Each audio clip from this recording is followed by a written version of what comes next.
Welcome, partners in crime. It is so great to have you with us today. I am so excited to say that we have Winter Austin with us today. Welcome, Winter. Thank you for having me. Now, so everybody that doesn't know, though not born in the winter, Winter Austin is a lifelong Midwest gal with strong ties to the agricultural world. She grew up listening to captivating stories told by relatives around a table or a campfire. I can honestly say I miss those days. As a published author, she's learned her glass half empty personality makes for the perfect suspense thriller writer. Taking her ability to verbally spin a vivid and detailed story, Winter translated that into writing deadly romantic suspense, mysteries, and thrillers. And I have to say, I love every last bit of them. So it's great to speak with you today, Winter. Yeah. For readers who are new to you and the Bounty of Shadows series, can you tell us a little bit about your newest book, Bait the Devil? Bait the Devil is a continuation of Dot Ybarra's life, I guess you want to call it that, where she's finally starting to be a bounty hunter. And her and TJ are still learning the ropes on how to be partners in this whole endeavor and get through, I guess, the training phase, get past that. So she's ready for the big stuff. And then it turns into a bounty gone rogue, and they end up in a situation where it was beyond anything they could imagine, which has international leanings, I guess I want to say. But they turn out and come out at the end in a fine Dot fashion. So yeah. I loved Dot. And honestly, as soon as I finished this book, I hadn't read Ride a Dark Trail, and I picked that up immediately because I just needed to learn more about her. So I'm so excited to talk about Dot.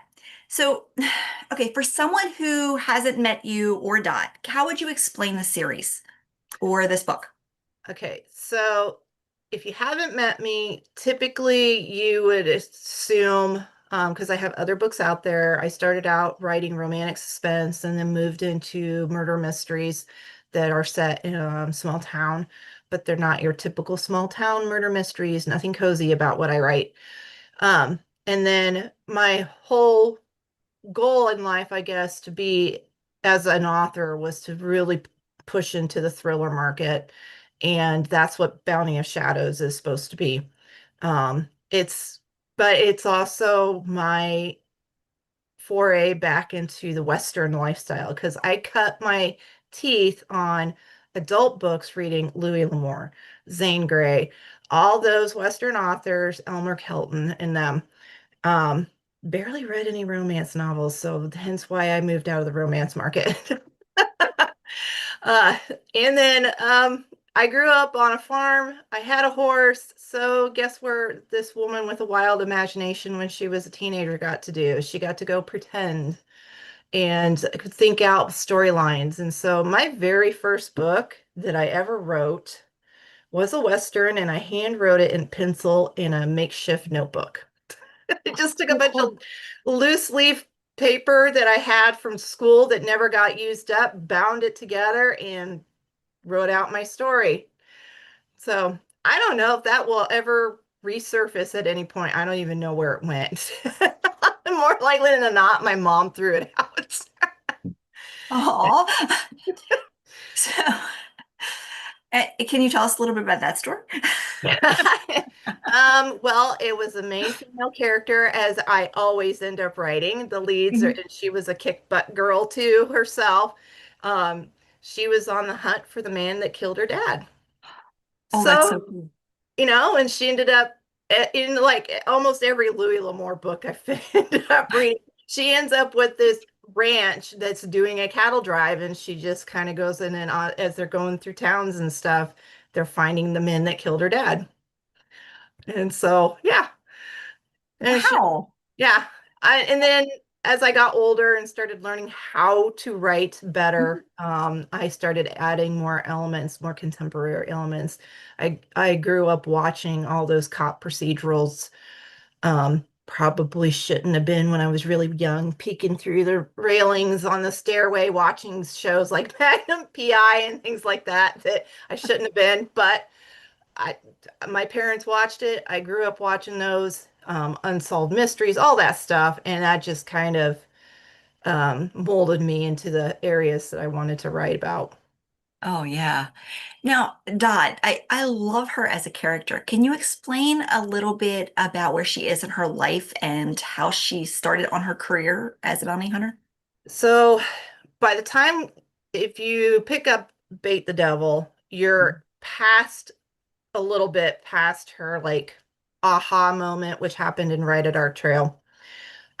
So she's now moving into a whole new career path that she'd never imagined that she'd ever be in. It was not, on her deck of cards.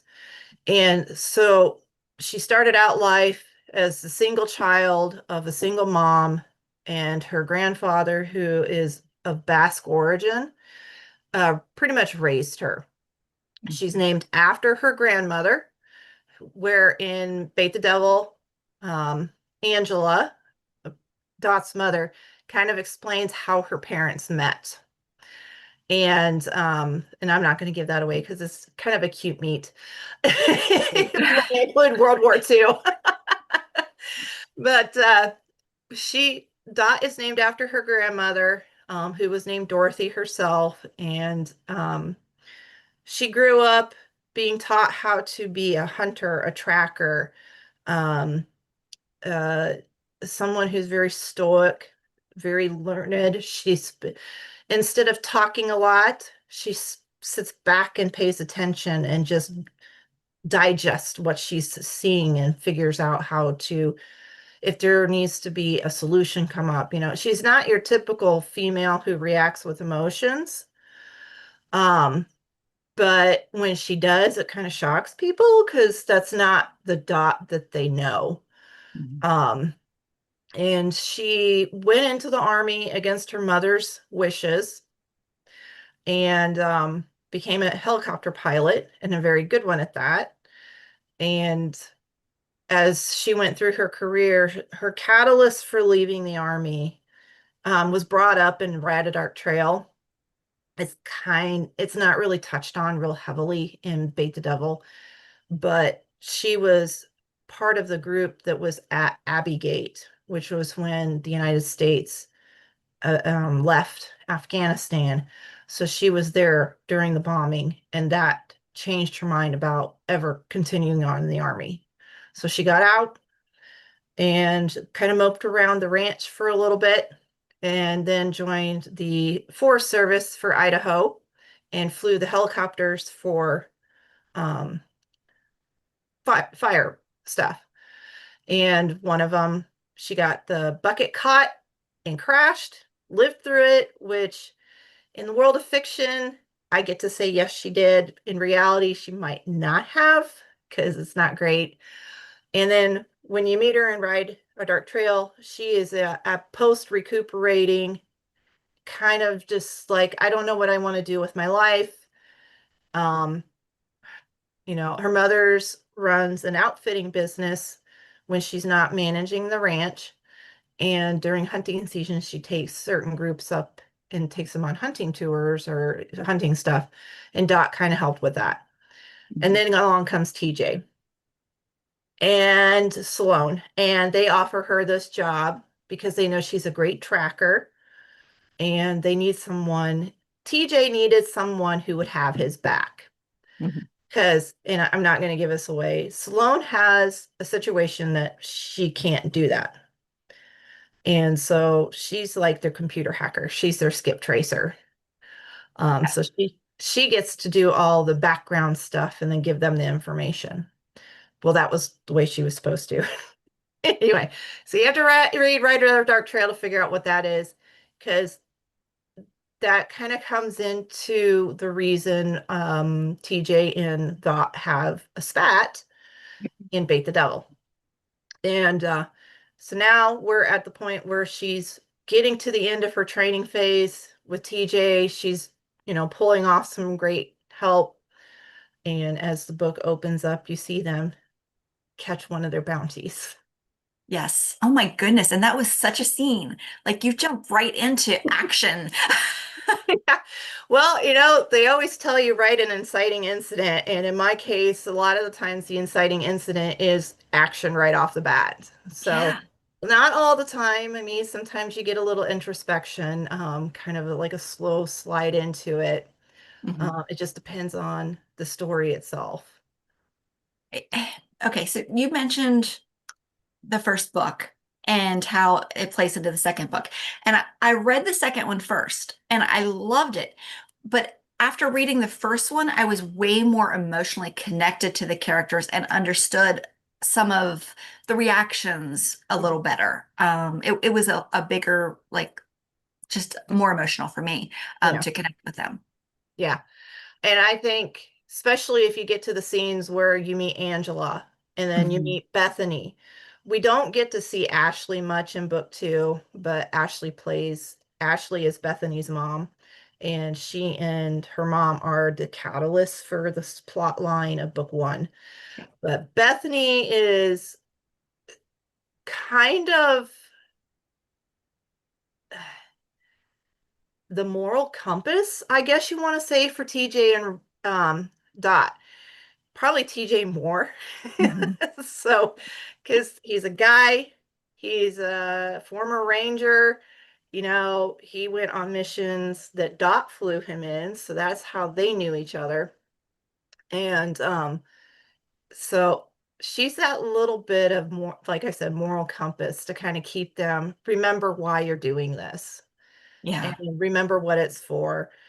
And she's also the reason why Dot makes the decisions that she does in book two, for the plot. Because as you get through the book and you read and you see what's going on, Dot is hesitant to do what she wants to do, but her brain keeps taking her back to what if this was Bethany?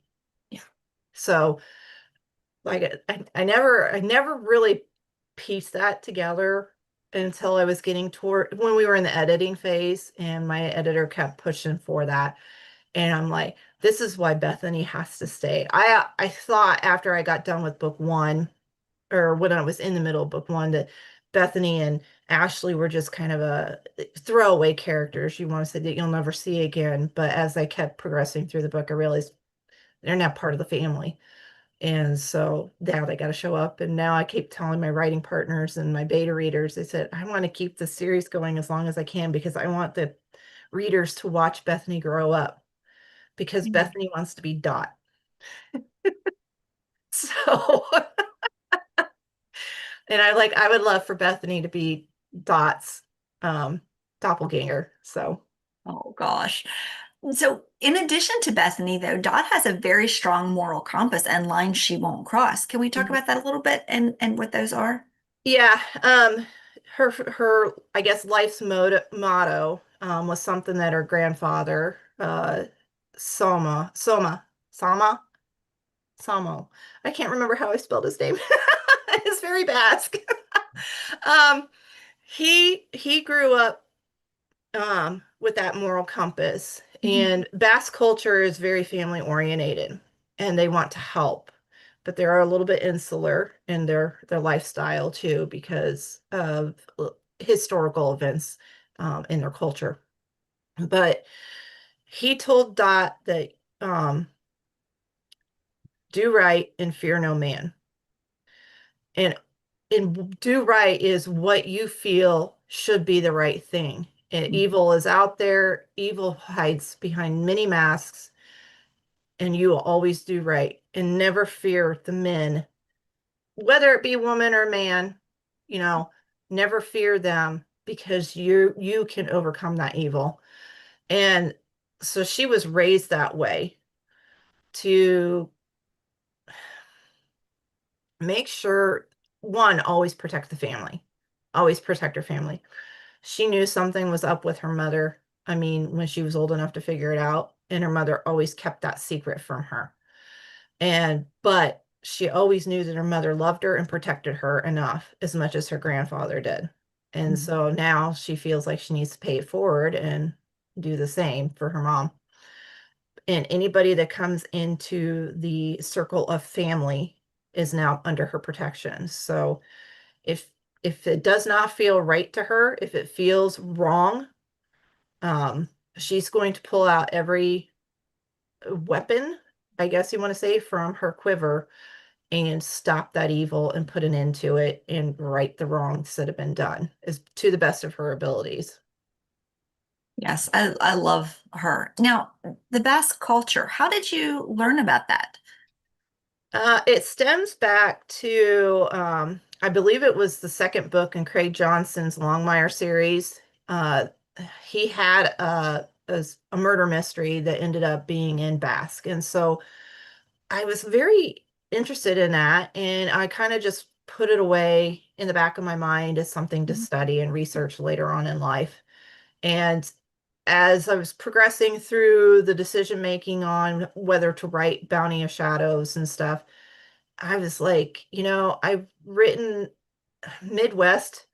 There is just a conglomerate of different ethnic people. Most of us are white, and we come from the upper European areas. So all the Norwegian countries, Germany, you know, our area is very similar to their area, minus the mountains in some cases. But we have the snow, we have the bitter cold. It's stuff that people are used to. And I wanted to get out of Iowa with my new series, and I wanted to go west. And because when you think Western, you think Western states. A lot of people do Wyoming, Montana, something like that. Idaho really wasn't being touched on much. And as I dug into, I think it was mentioned, and then I kind of did a little research, found out Idaho is probably one of the bigger Basque communities outside of California. There's some in Wyoming, not a whole lot in Montana. But those areas are very heavily but Basque influenced. And I think part of it is because the landscape is very similar to where they're from, Mhm. which is like a little piece of land that's in between Spain and France. They're not their own country, so but there's a dividing line around the mountainous areas up to the coast, and part of the upper half is part French and the lower half is part Spanish, but they all have their own language, and the language they're finding is to still used to this day is the oldest language ever, Amazing. and they cannot discover if it had any roots in anything. Hmm. So it's its own uh, uh, set language, and it's if you listen to um, a lot. I did a lot of research on Cajuns and listening to them talk in French Cajun. They talk really fast and barely move their mouths. And it's like they're almost mumbling. And I can just make out what they're saying, but not when they start flipping into their French. So, but Basque are kind of that way too, if you listen to them. And it's really hard to understand because the way their words are spoken are not how we would decipher them because we're so used to the Latin background on Spanish or French or things like that, and it's not the same. But it's very lyrical, and I signed up with they have a whole Basque Institute Yeah. to promote their culture, and it's written in Basque, and then they have an English version, and the translations are weird. It's weird. So how we would think, luckily I found a very reputable website that it'll translate the English into Basque, and then you can have it somebody read it out. And it's not, I think it's AI generated. They might have moved it into AI, but originally was not. So it helps me. So when I have Angela speaking in Basque or Dot speaking in Basque, I go to that translator, I write it out in English, and this is how it comes out in Basque. and then I take it to the translator that speaks it out and I hear it. I try to mimic it, but there's no way I'm never gonna remember that.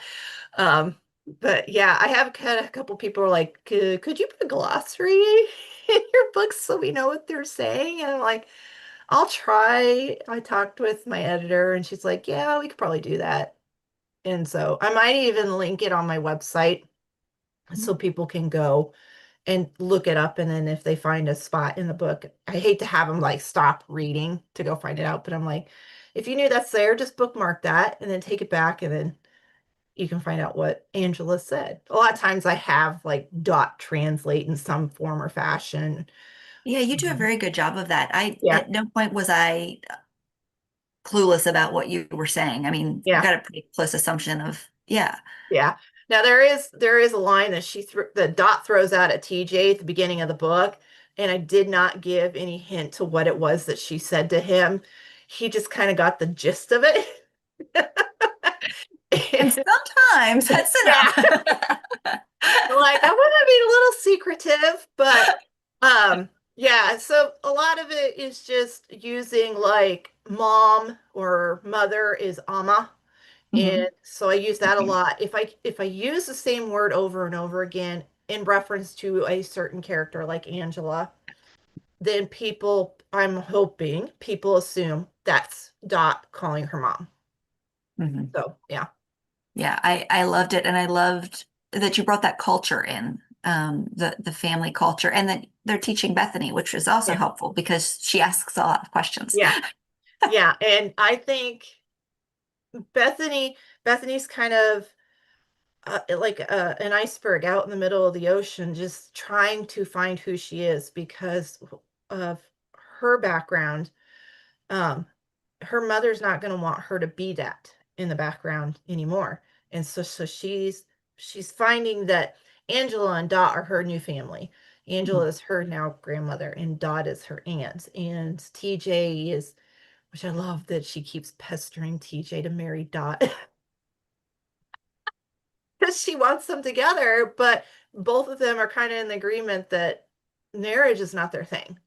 So I know I get a lot of romance readers that read these books and they like the relationship like that and they want to call it a romance. And I hate to say it, but it's not a romance. There's nothing real. I mean, I'm trying to stay away from that, Mhm.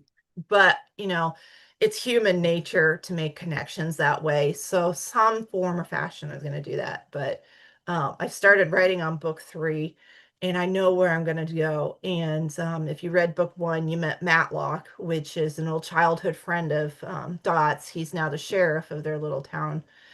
I'm so And glad. yeah, he survived. But he's also going to be a thorn in TJ's side because he still has feelings for Dot. The Dot does not reciprocate, but he's, in typical male fashion, they're strutting around like a bunch of cocks, getting ready to fight over a woman who could care less. So, yeah, I can't wait for that.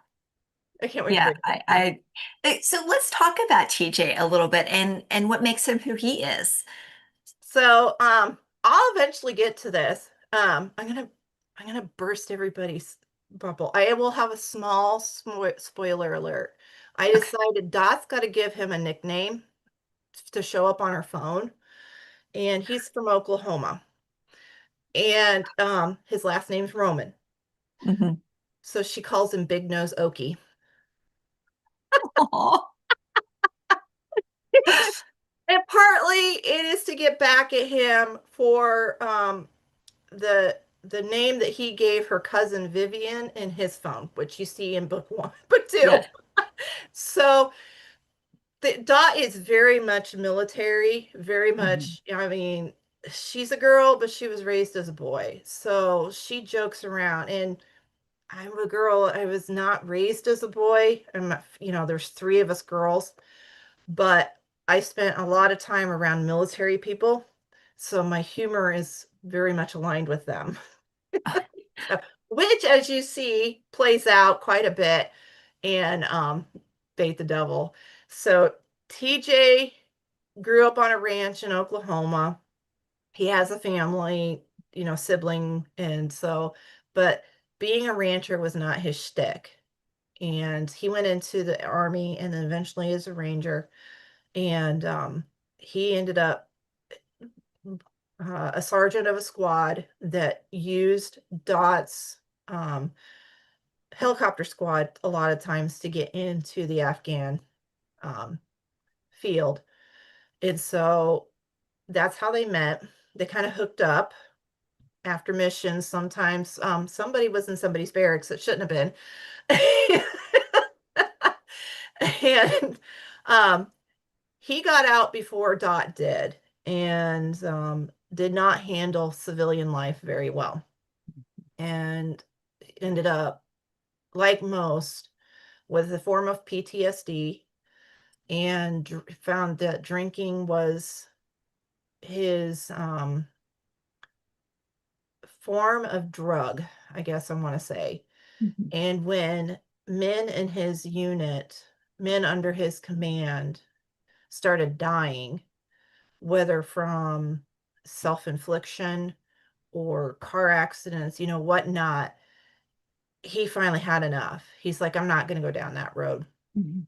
And I don't know yet how he got into the bounty hunting um, career. I think that might come out maybe in a later book. Be great. And Yeah. and then he met Sloane, which had no clue until you read book one that Sloane and Dot were childhood friends. And they partnered up and ended up in uh, Dot's town, as you see in Right at Our Trail, and then Mhm. it goes from there. A lot of the times, um, in my research on bounty hunters or fugitive recovery agents, a lot of them become PIs. And because it can't supplement their income as well, so they always have a big backup career. So Dot's not going to be a PI, even though her brain would work very well as one. Mhm. But TJ's going to handle the PI business, and he's very methodical and logistical, which Yeah. as a ranger you need to be, especially if you're leading men into a situation where they could die. So the PI thing just kind of grew out of him, but he's typically your guns first, questions later, which is kind of is Dot's deal too. And he likes to throw throw punches. And he's a little more emotional than I think most guys would like to be, but he's got to be for what he's doing. So, I'm kind of framing him off of um some, like things I've seen on TV or books I've read, kind of Jack Reacher-ish maybe, but not completely. Mhm. Um, but in my research of bounty hunting, I fell on this podcast called Wanted, and the guy that started it, uh, he brought in this gal, and they're now married, but his name is John, and I kind of geared TJ a little bit more towards what John is. John, he was in the military himself, but he also did a lot of mental health Mhm. research and work and stuff. And so when he goes out for a bounty, he's more inclined to try and talk the bounty down and bring them in peacefully versus throwing punches and, putting them down on the ground and it's not arresting them, but putting them in custody type of thing, which he tells some stories of situations of where they did that. And the opening scene of Bait the Devil is kind of based off of an incident that they had in real life, except John was the one that brought the guy down, not his female partner. But I'm like, nope, Dot's going to do this. That was the best scene. I mean, because you 100% get a feel for who Dot is in Yeah, that one scene. yeah. And that's kind of what I wanted to write. I've always wanted to write those strong female types Yeah. with an equally strong male counterpart. But I mean, I like it when women can do what they need to do and not always rely on a guy to, Mhm. or know that a guy can't always be there to back them up. Yeah, and I love that TJ's slightly afraid of her. It He's keeps, twice her size, but yes, but you don't want to be on our wrong side, the bad side, which some of the secondary characters are still not getting. so okay, you deal with a lot of really difficult topics, the PTSD, human trafficking. How do you keep those elements and the darkness without making it too much? I probably use my emotional gauge on that. If I feel Mhm. like it's going too far, it's going to bother me. And if it bothers me, it's going to bother readers. Yes, we know that stuff is out there, but a lot of people don't want to go that deep and that Mhm. dark. Yeah. And um, touching on it and kind of showing a good side, like how Dot and TJ bring down the trafficking group. you know, my editor was like, is always like, we got to watch our body count. And she's also like, but we don't want everybody to live too. So I'm like, if you done really bad, I mean, you done dirty, you're Mhm. not going to live.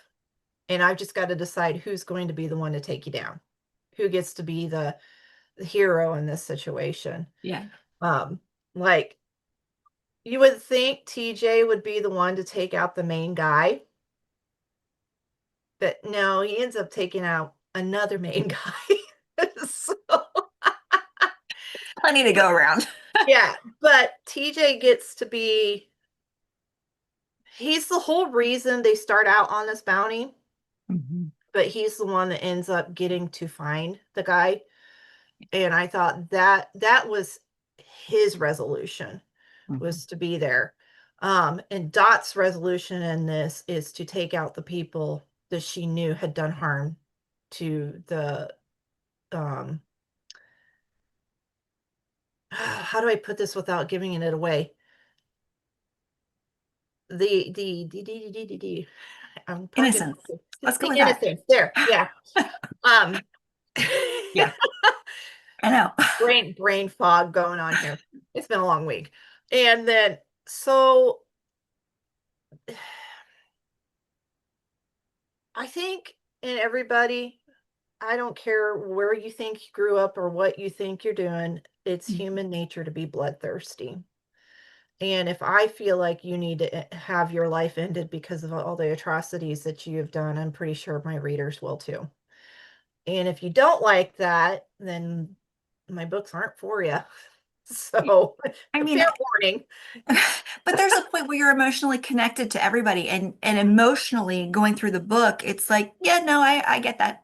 Yeah. And they And don't have a lot of choices. that's what I want. And and I think every author wants that. We want you to connect very closely to our main characters. And when they make decisions that they make, whether they're of human nature or logistically correct, you want to say, yeah, I can understand why they did what they did. Yeah.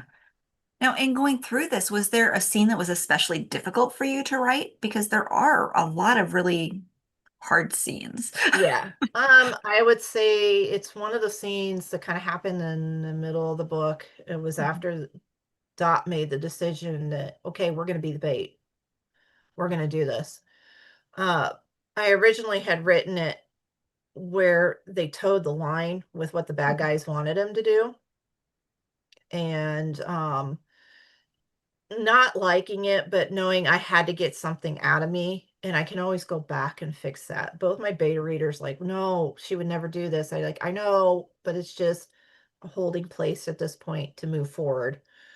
And my editor got to it and she's like, no, I can't see Dot doing this. And I said, yeah, I know, I wasn't planning on that. So that part was hard because I don't think I wanted to deal with what was going on in that scene at the time that I was writing it initially. And I had to get through the rest of the book to know how it was going to end. to feel more comfortable about going back and then redoing that whole entire scene. It was one little chapter that turned into three. Uh, is so because I had to have Dot's point of view and what they did. I had to have TJ's point of view about seeing what Dot had to do and what was going on, and then go back to Dot. Um, so that part was hard because that was when Dot and TJ realized this didn't just become about finding um an old a veteran. It now became something more of an international matter, and this is where it really hit home for Dot that these innocents that she found, Mhm. one of them could have been Bethany, you know. And so then this is when it became more personal for her. Mhm. Yeah, that was a really difficult um, scene to read. Yeah. Seeing her emotionally attached. Yeah. Yeah, yeah. Okay, so is there anything that you can tease about the next book? Because I think you're writing it, correct? Yep. Um, what I can tease about, uh, Dot and TJ are now back in her hometown, and so they've set up business there, and it's going to become more personal situation because what Dot is going to find out, and it's not going to be, well, it could still have some international leanings, I guess. We'll see how that plays out, but it's going to be something that's kind of been hitting home and in the news if people really pay attention. That has technological Oh, uh, repercussions. So, and think about where they're at and all that stuff. So, I also got thinking,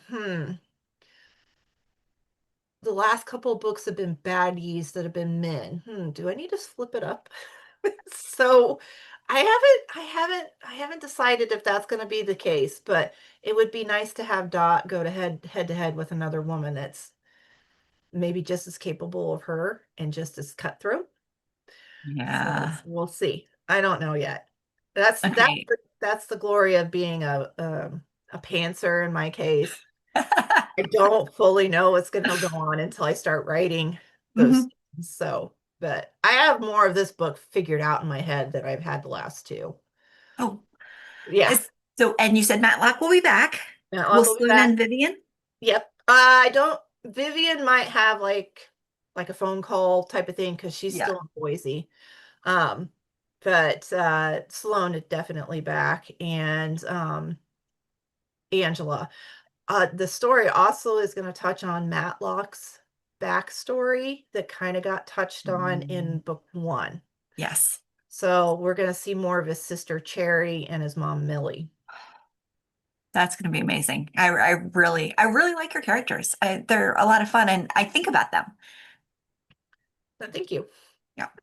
So, before we turn off today, is there anything you'd like to say directly to readers who love mystery, suspense, Western thrillers? And if you do, you definitely need to pick it up. I mean, both of those books. And Yep. it's, yes, book three is going to be a while. It's not going to be till next year that it comes out because the book's not due till the end of the year due to some like shuffling around and stuff. But in the event that it could come sooner, we'll let you know. So, but yes, and especially if you like books that are written by, as previous reviewers have said, Mark Cameron, CJ Box, Mhm. um, Craig Johnson, things like that. If those books are up your alley, I think you would really like my books. Because it's kind of, it's kind of a feather in my hat to be compared to those guys because those are some of my Yeah. favorite authors. Wow. Well, thank you so much. And everybody, if you are interested in the books, please check the show notes because they are links in the bottom for Winter's website and her socials. So check her out. And thank you so much, Partners in Crime. We will see you later.